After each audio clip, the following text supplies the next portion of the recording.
ziua, doamnelor și domnilor! Începe o nouă săptămână. Haideți să urmărim împreună cele mai importante subiecte propuse de cotidianul Impact în Gorj. Un nou cutremur a avut loc astăzi în județul Gorj. Seismul a fost resimțit de gorjeni și hunedoreni. Cutremurul a avut o intensitate de 4,1, epicentru fiind în comuna Arcan, județul Gorj.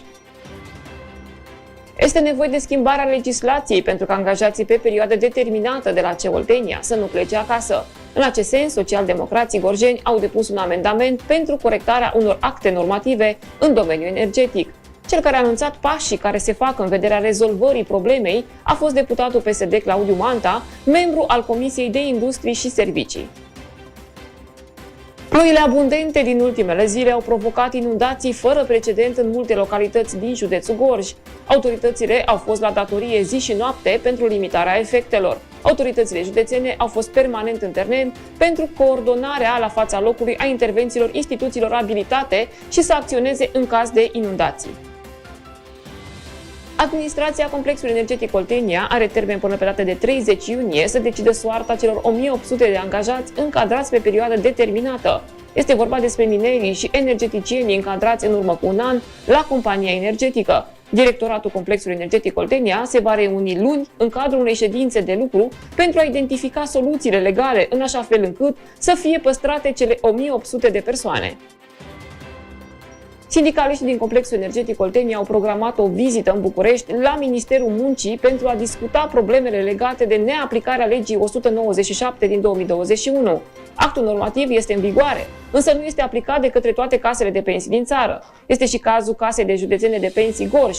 Actualii și foștii angajați din Complexul Energetic Oltenia au depus mii de cereri pentru pensionare sau recalcularea pensiilor.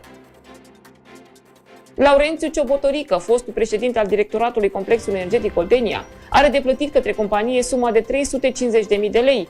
Curtea de Conturi a stabilit în urma unei verificări că este obligatoriu ca administrația Complexului Energetic Oltenia să facă demersuri pentru recuperarea unor sume de la foștii șefi în urma unor decizii nelegale luate de aceștia.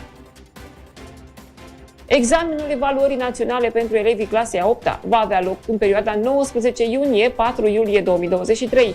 Primul test, limba și literatura română, va fi susținut luni 19 iunie, iar următorul, la matematică, va avea loc miercuri 21 iunie.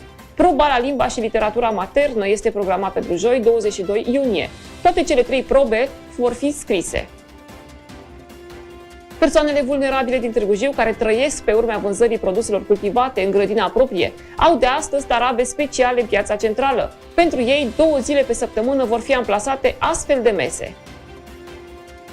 Secția Drumurile Naționale Târgu Jiu va depune o plângere penală pentru comiterea infracțiunii de furt după ce a montat elemente de iluminat în zonele cu viraje periculoase pe dealul Bujărăscu și s-au furat după 22 de zile. Reamintim că furtul elementelor de siguranță rutieră constituie atentat la siguranța participanților la trafic și nu este un simplu furt, au transmis reprezentanții SDN Târgu Jiu.